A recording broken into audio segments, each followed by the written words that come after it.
서점이 미어터지는 불금을 꿈꾸는 책 팟캐스트 금요일 책에 빠지다 30회 시작하겠습니다.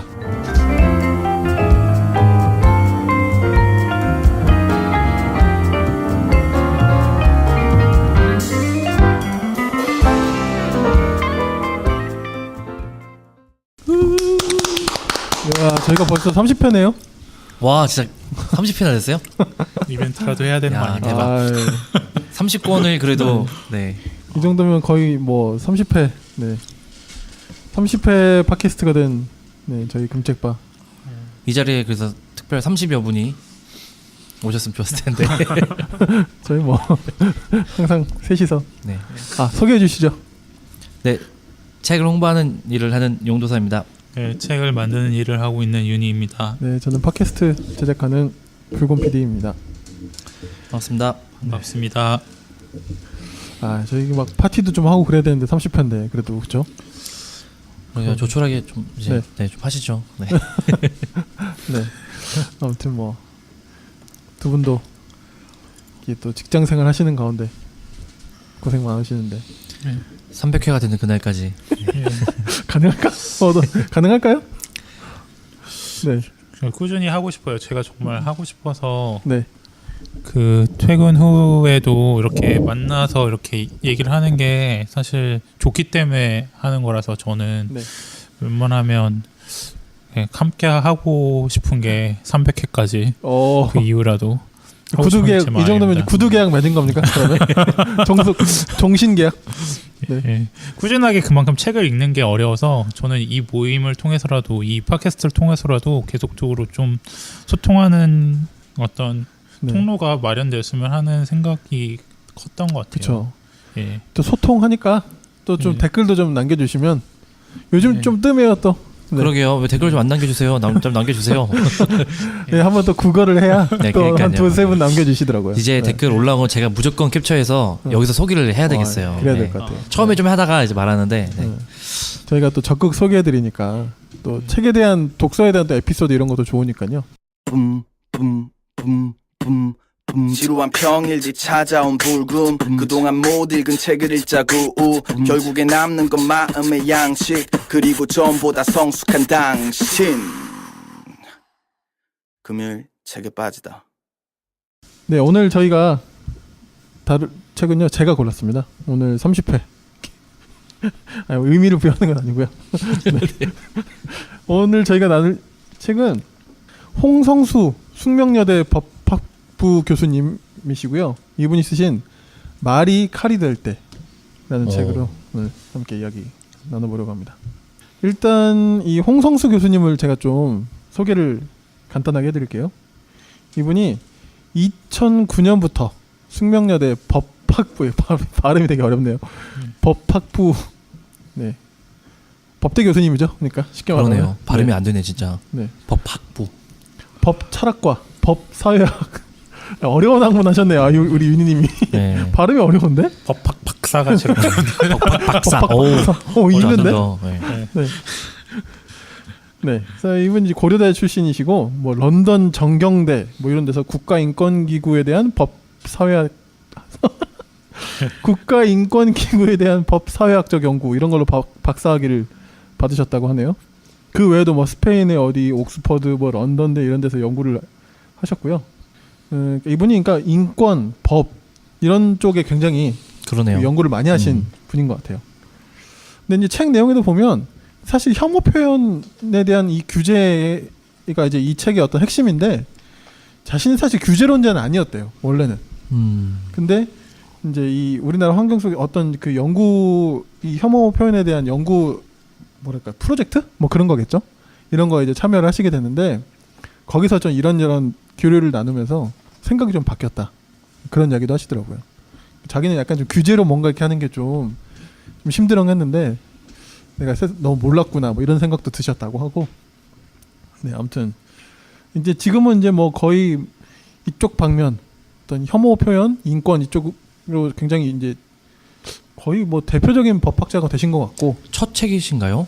첫 책은 아니신 것 같고 그러네요. 그러니까 단독 저자로는 처음인 것 같고 공전은 몇 권 있으셨네요. 보니까. 네. 그쪽 그 뭐죠? 분야로 법학 분야로. 저는 이분이 네. 그렇게 전문가인 줄 모르고요.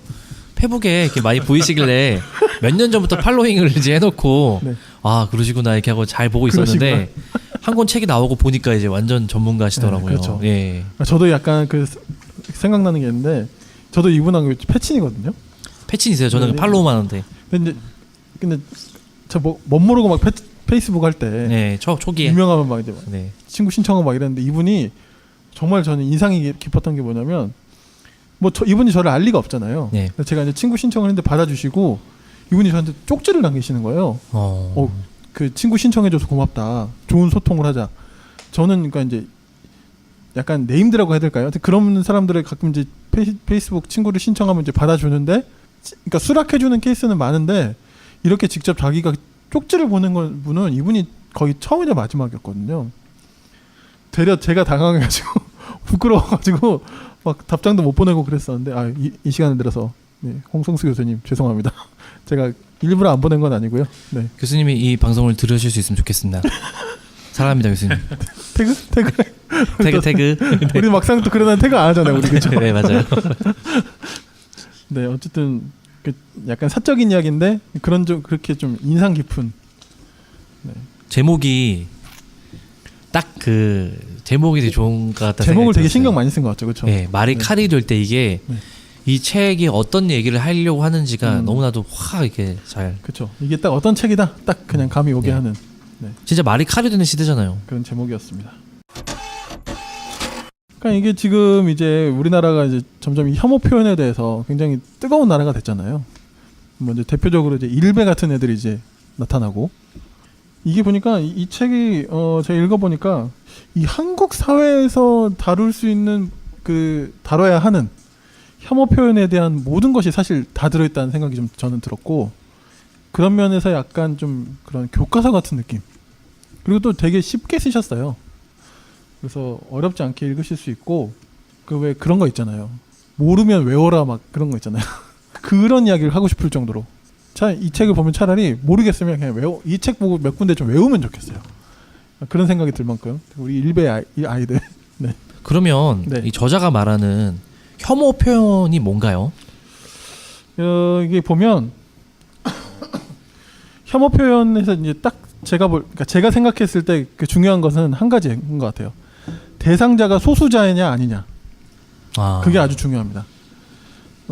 여기서 29페이지 보면 이렇게 이야기하고 있어요. 혐오 표현의 대상은 소수자 집단일 수도 있고 소수자 집단의 개별 구성원일 수도 있다. 그러니까 여기서 소수자 또는 소수자 집단이란 이제 그게 뭐냐면 실질적인 정치 사회적 권력이 열세이면서 공통의 정체성을 가진 집단을 뜻한다. 뭐 쉽게 이야기하자면 그 혐오 표현을 당하는 그 대상이 소수자 우리가 그러니까 누가 봐도 사회적으로 봤을 때 그냥 인정할 만한 소수자 약자일 경우 이것이 이제 해당된다. 그 이야기인 거겠죠. 근데 그런 맥락에서 그럼 이제 이게 여혐에 대한 이야기 워낙 요즘 많이 돌았으니까 그거에 대한 반대급부로 남혐은 그러면 뭐 좋은 거야? 뭐 이런 식으로 개독 이런 것도 혐오 표현이냐? 근데 실제로 이제 이 책에 나오는 이야기거든요. 자, 그럼 이거 혐오 표현일까요? 뭐 이 책을 읽어보시면 이미 아시겠지만 저는 개독이 혐오 표현이라고 생각을 했었어요 지금까지. 네. 저도 사실 별 생각 없을 때는 좀 그러니까 그랬던 개독하면 것 같고. 어쨌든 제가 개독이니까. 아니 뭐 그렇게까지 이렇게 그러니까 개독이라 불리는 그 그룹에 제가 스스로 이제 정체성을 두고 있으니까 좀 이렇게 혐오 당하는 거 아닌가 이런 생각을 했었는데 그러면 아닌 거네요? 네, 그러니까 뭐 결론부터 이야기하자면 홍성수 교수님은 남혐, 개독 이건 아니라는 거예요. 남혐도. 네.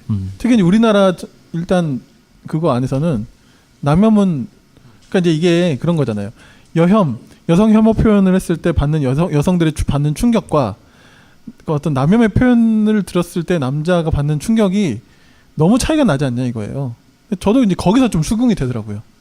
여성들은 이게 예를 들어서 막 표현 중에 이제 쓰고 싶지 않은 표현이지만 북어랑 여자는 3일에 한 번씩 때리는 뭐 이런 게 있어요. 그런 이야기를 만약 듣는다 치면 남자들은 반대로 남자는 3일에 한 번씩 패야 돼 그러면 그냥 우리끼리 웃고 말 거잖아요. 그렇죠. 근데 폭력을 당할 여성들에게는 가능성이 없으니까. 여성들에게는 심각한 문제라는 거죠. 개독도 마찬가지예요. 적어도 우리나라 사회에 있어서 기독교 인구는 다수에 속하잖아요. 그러니까 개독이라고 들었을 때 좀 기분은 나빠요. 그러나 그 개독이라는 표현을 통해 내가 어떤 실질적인 위협을 느낄 확률이 거의 없다는 거죠. 네. 그런 것들을 생각해 보면 어떤 것이 혐오 표현인지 아닌지가 좀 구분이 될 수 있지 않나 생각이 그러면 듭니다. 저자분이 말하는 혐오라는 것은 되게 구체성을 띠는 거네요. 그러니까 어떤 그 맥락과 상황에서 그렇죠. 그 정의가 좀 달라질 수 있고 그것을 적용해야 된다는 게 좀 강조가 되는 것 같다는 생각이 좀 드네요. 그렇죠. 네. 일단은 분명한 대상자가 있어야 되고 대상자가 없는 혐오라는 뭐 성립 자체가 안 되는 거긴 하니까. 그 결국에는 맥락과 상황이 중요하다는 말이 너무나 맞는 것 같아요. 그 부분에 그렇죠. 대해서 굉장히 저자는 강조하고 있고, 그럼에도 불구하고 전 여전히 그런 표현의 어떤 자체는 이제 상황이 바뀔 때는 애매해지지 않나라는 생각을 가지고 있어서 그 점이 좀 이제 그 상황에 따라 그러니까 이게 혐오 표현이 될 수도 있고 안 될 수도 있으니까 또 그렇죠. 사회에 따라 그 표현은 혐오 표현이 될 수도 있고 안 될 수도 있으니까 그런 부분들 그러니까 예를 들어서 개독은 우리 사회에서는 상대적으로 혐오 표현에 해당하지 않는다고 하는 부분은 수긍되고 그 반대로 사실 이 책에서는 이제 무슬림에 대한 혐오는 혐오 표현이라고 그렇죠. 네. 인정을 하잖아요. 그런데 사우디에 가서는 상황이 다를 거라는 거죠. 맞아요.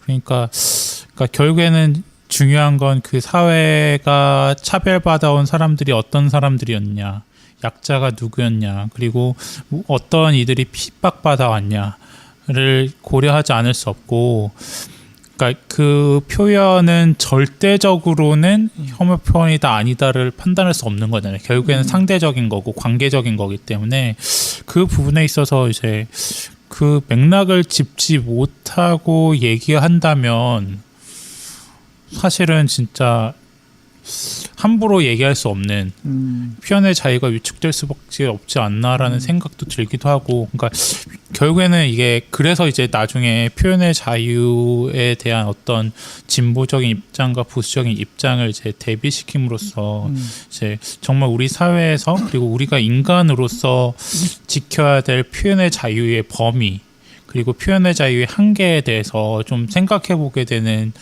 이제 단서들을 앞에 남혐, 개독 이런 표현들을 통해서 생각해 보게 되는 것 같아요.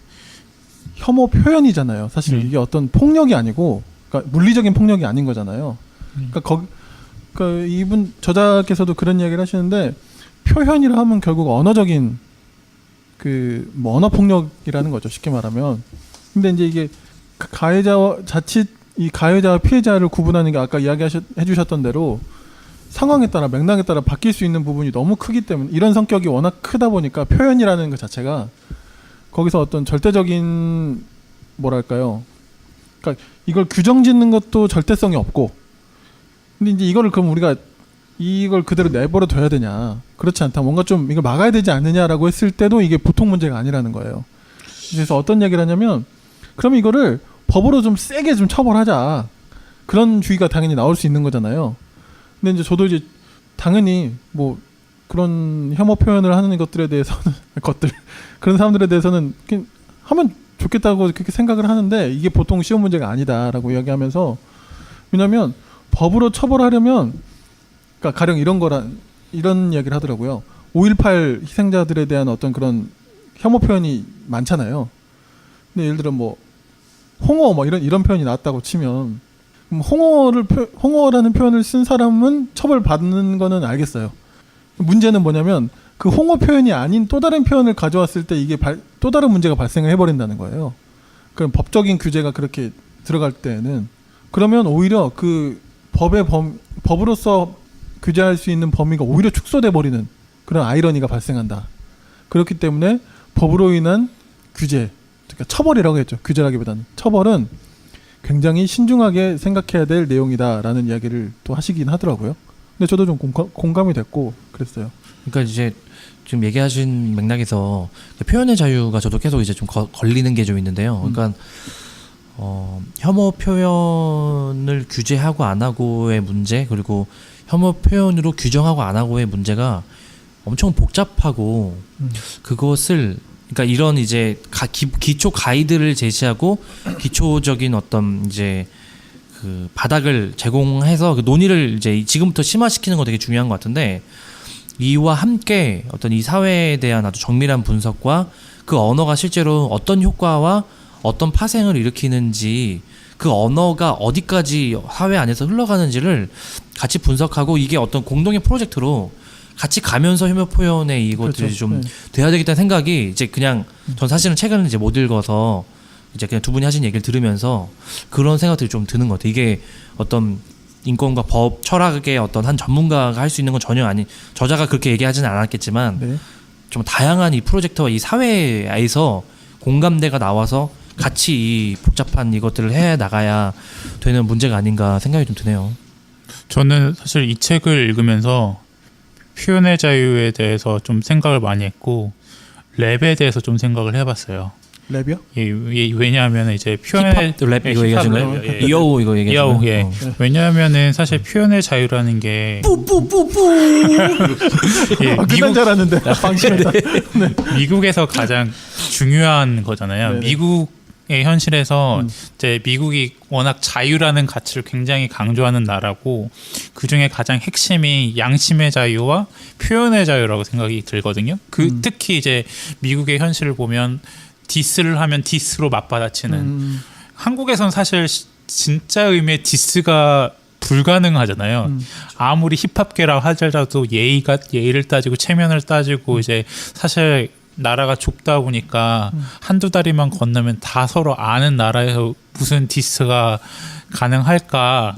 사실 미국은 그렇진 않잖아요. 미국은 사실 그 랩이라는 게 기본적으로 흑인이라는 정체성을 가진 소수자의 언어적인 맥락이 있고 또 이스트 코스트, 웨스트 코스트로 구분되는 사실 지역적으로 굉장히 뚜렷하고 사실 한 다리 건너서 알 수가 없는 공간적 그리고 지역적인 뚜렷한 광대함이 있잖아요. 그렇다 보니까 이제 실제적인 디스도 가능할 뿐더러 정치적 표현에 있어서도 뚜렷한 지역색이 워낙 광범위하게 다양하게 있다 보니까 사실 거기서는 디스해도 진짜 디스했는지 저쪽 그러니까 대서양에서 디스해도 태평양에서는 디스하는지를 모르는 그러니까 웨스트코스트, 이스트코스트가 진짜 이게 뚜렷하게 구분되는 면이 있는 반면에 한국은 그런 나라가 아니라는 거죠. 사실 찾아가잖아요. 현피스자 그리고 다 이세연에서 노니까. 네. 네. 그리고 너 그 형 내가 아는 동생인데 이러면서 내가 누군지 그러니까 사회적 맥락에서 표현의 자유라고 하는 측면이 어떤 그러니까 이 이론 자체가 어떤 미국에서 굉장히 발달되고 또 유럽은 또 다른 문화를 가지고 있고 또 그것에 정말 그 산업화 이후의 그런 표현들이나 또 사실 정치적 입장에 따라 굉장히 달라지는 게 사실 표현의 자유잖아요. 내가 정치적으로 억압받고 내가 독재자의 어떤 독재나 어떤 그 불의에 항거하는 시민의 입장이라면 표현의 자유는 적극적으로 보호되어야 할 반면에 또 어떤 어느 정도의 발달을 이룬 지금의 상황에서는 또 민주주의가 과거보다 진보한 지금의 상황에서는 또 뭐 성소수자라든지 어떤 뭐 이주노동자라든지 그런 소수의 사람들의 어떤 더 표현의 자유 때문에 침해받는 그들이 고통받는 상황이 지금 벌어지고 있는 거잖아요. 그러니까 이 아이러니를 어떻게 그 이론으로 이제 정말 해결할 수 있는가에 대한 고민이 들면서 이제 케이스 바이 케이스가 될 수밖에 없는 상황이 벌어지고 있지 않나라는 생각이 많이 들거든요. 두 분은 표현의 자유에 대해서 무자르듯이 할 수는 없지만 그러니까 이런 상황 방금 이야기하신 그런 상황임에도 불구하고 그래도 규제는 최대한 좀 뭐랄까 자제해야 된다와 아니면 조금 더 적극적인 규제를 펼쳐야 된다 둘 중에 어떤 생각이 드세요? 그러니까 권력자에 대해서는 표현의 자유를 강하게 인정하되 소수자 약자로 분류된 사람들에 대해서는 함부로 표현하면 안 된다가 결국에 결론이 될 것 같고 왜냐하면 이제 그러니까 예를 들어서 개그맨들이 풍자 개그나 어떤 시사 개그를 할 때 뭔가 권력이 강하고 뭔가 그런 그러니까 비껴가는 예를 들어서 인터넷에서 주어를 사용하지 않는다는 듯하든가 판사님 주어가 없습니다. 뭐 이런 게 굉장히 비일비재하잖아요.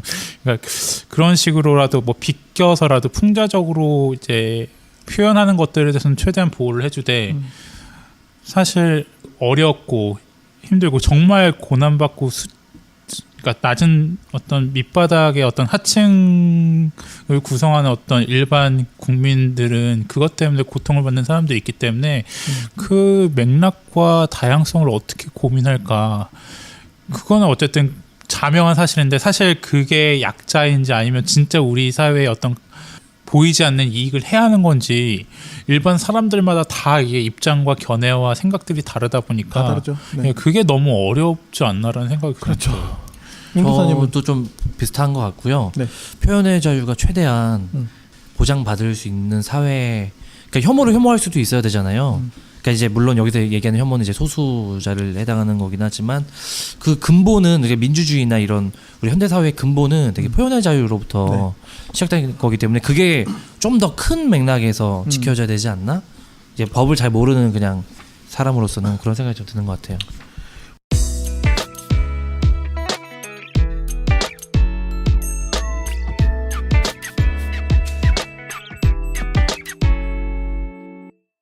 저도 좀 생각을 해보자면 저도 이 책을 읽으면서 그냥 저도 이 저자분의 그런 견해에 저도 좀 동의를 하는 편이에요. 표현의 자유를 굉장히 중요하긴 한데 좀 과도기적으로 저는 좀 보고 있거든요. 그러니까 쉽게 말하면 너무 아직 우리 수준이 안 되고 아까도 이야기하신 그 고통받는 사람들은 좀 너무 그 고통이 심각하고 그러다 보니 안 할 수 있으면 좋은데 그러니까 최대한 그걸 자제할 수 있는 그런 사회적인 그런 풍토나 이런 걸 만들어가는 게 가장 좋겠죠. 지금으로서는 좀 어쩔 수 없지 않나. 좀 저는 조금 적극적인 규제도 좀 필요하지 않나. 지금으로서는 좀 그런 생각도 좀 드는 바입니다. 그러면 이게 어떻게 좀 규제하냐. 이제 지금 방금 제가 말씀드린 저자분의 맥락에서 좀 더 소개를 하자면 아까 이제 용두사님도 그런 얘기를 해주셨잖아요. 그 규제가 뭔가 좀 그러니까 쉽게 말하면 좀 전방위적으로 좀 돼야 될 것 같다 그런 이야기를 하신 거잖아요. 여기서 이제 그런 이야기가 나오거든요. 그 중에 대표적인 이야기 중요한 그 단어가 중에 하나가 뭐냐면 형성적 규제라는 표현을 쓰세요. 근데 뭐 이게 뭐 법으로도 할 수도 있고 정부가 나설 수도 있고 한데 형성적 규제는 쉽게 말하면 이게 뭐라고 해야 될까요? 약간 먼저 선빵을 날린 그냥 그런 거죠. 미리 좀 예방하는 차원으로서. 그래서 사회 시민단체나 교육기관이나 다 한 뜻으로 이 예방을 위해서 총력을 기울이는 이제 그걸 이제 여기에 표현대로라면 형성적 규제가 필요하다라고 이야기하고 있고요. 그러니까 여기에는 캠페인도 들어갈 수도 있고 여러 가지가 좀 굉장히 좀 범위가 넓죠.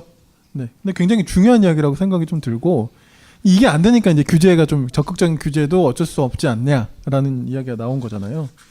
그래서 차별금지법의 제정을 굉장히 강하게 추종하는 것 같고, 참 이게 윤희님이 법을 전공하셔서 그런지 특히나 조금 이렇게 약간 좀 진지하신 것 같아요. 평소보다. 네. 웃길 줄 몰라서. 아니 저는 좋다고요. 네. 언젠가 또 한번 네. 전에 한번 타타타 터졌으니까. 네. 오늘은 제가 뿜뿜뿌로 이제 한번 터트렸으니까 괜찮습니다. 네. 결국에는 그 소수자가 되어보지 않으면 그 소수자의 아픔을 공감할 수 없듯이 결국에 좀 그러니까 그 차별금지법의 제정의 필요성에 대해서 많이 공감하게 되는 어떤 사례 같은 경우에는 일본의 혐한 시위를 많이 이 책에서 들고 있는 것으로 보이거든요. 그러니까 제일 한국인들이 겪고 있는 고통을 정말 한국인으로서 한국인 독자에게 이 한국어를 읽는 독자에게 공감할 수 있는 내용으로 많이 제시를 하는 것 같고 그 부분에 있어서 지금 좀 또 하나 인상적으로 이제 할 수 있는 게 디스에는 디스로 맞받아치라고 얘기를 하잖아요. 그러니까 그 대항 표현의 어떤 필요성에 대해서 좀 얘기하는 부분도 사실 인상적인데 그 부분이 이제 정말 이제 어떤 사람의 인간됨을 존중하면서 우리가 성숙하게 그러니까 토론이 가능한 사회가 될 수 있을까에 대한 그 가능성의 시금석이 거기에 있지 않을까라고 생각을 해요. 그러니까 물론 이제 그 어떤 의견에서 반대하는 것은 좋은데 그것이 혐오로 이어지고 편견으로 이어지고 그 편견을 계속적으로 붙잡는 사람들이 그것들에 대해서 표현을 더 가중할 때 나타나는 문제들이 지금 우리 사회에서 일어나고 있다라고 생각이 들거든요. 결국에는 그러니까 물론 그들은 그러니까 소수자들도 연대해서 자기들의 의사를 표현하고 자기 뜻을 또 표하고 또 누군가는 그것들을 인내해주고 동의하지 않도록 그것들을 인내해주면서 아무 말 하지 않고 그들이 잘 이제 사회의 구성원으로 받아들일 때 그러니까 일반 그러니까 저희들 사실 남자고 30대고 서울에 살고 경기권에 살고 수도권에 사는 어떤 주류들이 어떻게 보면 모여서 지금 이런 얘기들을 하고 있는 건데 얼마나 여성이라든지 뭐 이주 노동자라든지 뭐 동성애라든지 이런 우리가 경험하지 못한 어떤 그런 사람들의 어떤 표현들을 얼마나 수용할 수 있을지에 대한 어떤 인격이 필요한 게 아닌가라는 생각도 이 책을 읽으면서 들었던 것 같아요. 대항 표현 이야기를 해주셨는데 여기에 이제 그 소개된 사례를 제가 이제 마지막으로 한번 좀 소개해드리려고 해요. 그 2016년에 이제 한국 서울대에서 이제 있었던 일인데 대항 표현에 대한 아주 적절한 사례다 하면서 이제 이야기를 해주신 거죠. 성소수자 동아리 QIS가 있는데 정문에다 이제 현수막을 붙였대요. 관악에 오신 성소수자, 비성소수자 신입생 여러분 모두 환영합니다. 이 현수막을 붙였는데 일주일 정도 지났는데 현수막이 이제 찢어져서 이제 찢어진 거예요. 어디서 뭐 개덕들이 아까 이거 혐오 표현 아니잖아요. 말해 개덕이 했는지 잘 모르겠는데, 그러니까 이제 이거는 뭐 누가 봐도 성소수자들에 대한 어떤 반감을 드러낸 거잖아요. 근데 이제 이 성소수자 동아리가 이제 어떻게 이걸 대처를 했냐면 이 현수막을 다시 제작할 수도 있고 뭐 그렇잖아요. 그렇게 하는 게 아니고 이렇게 했다고 합니다. 중앙도서관 앞에다가 그 찢어진 현수막을 그대로 걸어놓고 자 여기다가 여러분들 이제 이런 공격 혐오에 반대하시는 학우들은 좀 함께 연대해달라라는 취지로 이 찢어진 곳 현수막에 반창고를 붙여주세요 라고 이렇게 했다고 하더라고요. 그래서 많은 학생들이 이제 그 현수막에 이제 붙여주면서 그 지지와 연대의 의사를 표명했다. 이제 그러면서 이제 이런 얘기를 하더라고요. 그럼 그 현수막이 복원되는 과정에서 상처받았던 그 성소수자 학생들의 마음이 그래도 어느 정도 좀 한결 치유되지 않았겠냐, 그런 이야기를 하더라고요. 굉장히 멋진 사례인 것 같고요. 물론 이 대항 표현만 가지고 어떻게 이걸 또 다 해내겠어요. 근데 제 생각에는 아이디어도 이게 쉽지 않을 것 같고. 그런데 아까도 이야기했던 형성적 규제 차원의 어떤 그 발현된 지점이라고 보여지는데 우리에게도 좀 이런 공동체성과 이런 대항 표현을 키우는 좀 근력이 좀 있어야 될 것 같고, 사회적인 근력이 좀 필요하지 않나? 네, 그런 생각이 들었고요. 그러면서 저는 이제 언제가 떠오르냐면 여기서도 언급이 되긴 하지만 옛날에 그 세월호 천막 앞에서 그 일베 애들이 피자 처먹고 막 이런 거 있었잖아요. 그 단식하실 때 유민 아버지였나요? 네. 근데 저는 그때가 떠오르는 게 왜 그러냐면 걔네들이 사실 키보드 워리어들인데 세상에 나와서 저지랄을 하니까 이제 사람들이 깜짝 놀란 거잖아요. 근데 저는 어떤 생각이 드냐면 쟤네들이 저렇게 수면으로 나온 순간 그냥 고립돼 버렸다라는 생각이 들더라고요. 그냥 그 피자 처먹는 그 자리가 저는 그 자체가 섬인 것 같다는 생각이 들었어요.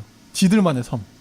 그러니까 이미 사실 어느 정도의 우리에게도 사실 이거는 좀 너무 좀 뻔한 사례를 들고 오긴 했는데 우리 안에 그러니까 이런 걸 더 넘어서서 이건 너무 좀 뻔한 사례였지만 앞으로는 좀 더 첨예하고 예민한 수많은 그런 우리 논쟁거리들이 좀 성숙하게 다뤄지고 좀 우리도 좀 성장해 가고 혐오 표현이 줄어들고 다 같이 좀 행복하게 사는 사회가 좀 됐으면 좋겠다 생각이 듭니다. 그 세월호 유가족들이나 여성들 기본적으로 혐오하는 그 일베 그룹 애들에게 제가 오늘 좀 시원하게 혐오 표현 좀 하도록 하겠습니다.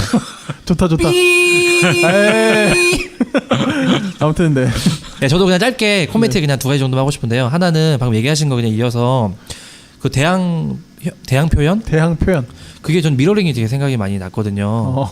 이런 얘기도 나와요. 그러니까 그럴 것 같아요. 나와요. 근데 네. 그래서 뭐 그런 얘기 하잖아요. 소위 수천 년 동안 진행된 여성 혐오에는 가만 있다가 1년 동안 진행된 남성 혐오에 막 다들 일어나가지고 막 문제다 그러는데 이런 어떤 기준점과 맥락을 딱 되게 아주 명확하게 짚어준다는 점에서 되게 좋고, 그리고 한 가지는 혐오 사회라는 사실은 책도 있었고, 우리 사회 자체가 혐오 사회잖아요. 그래서 아까 이제 마지막에 결론부에서 예방 이제 대안으로 제시하신 게 너무 동감이 돼서 어떤 혐오 표현 자체의 규제와 더불어서 그 혐오 표현이 될 수밖에 없으니까, 예를 들면 일베에 소속된 10대 남학생 한 명을 처벌하는 것 그 전에 그 일베의 남학생이 소속된 그 사회와 그 세계, 아까 얘기하신 섬이라고 얘기하셨는데 그 섬을 돌아보고 그들이 어떻게 거기까지 가지 않도록 막을 수 있을지가 되게 중요하겠다, 그런 생각이 좀 많이 드네요. 네. 그렇습니다.